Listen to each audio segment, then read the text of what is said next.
This is going to be for Cancer, Pisces, and Scorpio. Just some gentle reminders, messages, guidance. I'm going to tell you what comes up, okay? And you consider the resonance and consider, right, what practices or points of integration would be most beneficial for you. So we got some hot emotions. We have doubt, guilt, and shame. What does your body need? You have disappointment, dissatisfaction. You have spiritual expression, creativity, fluidity. You also have I release. You have data, information, and technology.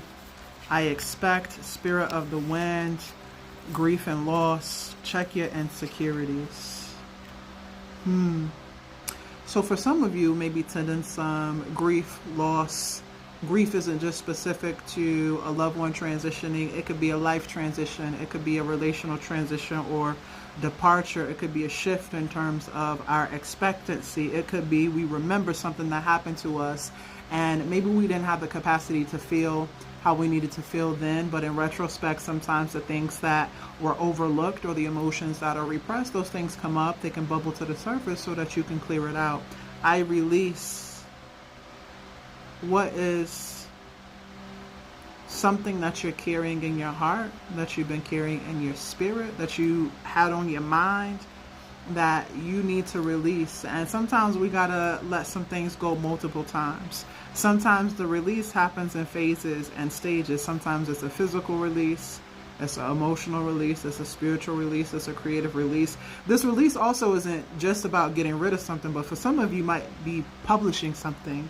There's something that you're sharing as a result of what you have alchemized, as a result of what you've transmuted, as a result of something that you've gone through. And that is a part of your spiritual expression. And that is a part of your creativity. And that is a part of your fluidity. So some of you have some projects that you are using data, technology, information, emotional data, information, technology, spiritual data, information, technology, ancestral data, information, and technology. And you're using that to shift some of the expectancy, not only that you're carrying in your heart, but the expectancy in terms of what your art can do, the expectancy in terms of what your craft can do, the expectancy in terms of what your business can do, the expectancy in terms of what you are meant to do as you live more fully into your destiny and your purpose. Yes, grief and joy must coexist, but ancestors call you to be secure in who you know yourself to be, who you belong to. You belong to you, but you also belong to them. And they ain't gonna let nothing happen to you that's going to take you away from your wholeness, right? And so check your insecurities. No need to be insecure. In fact, there's a reason that you're called to security right now. All right?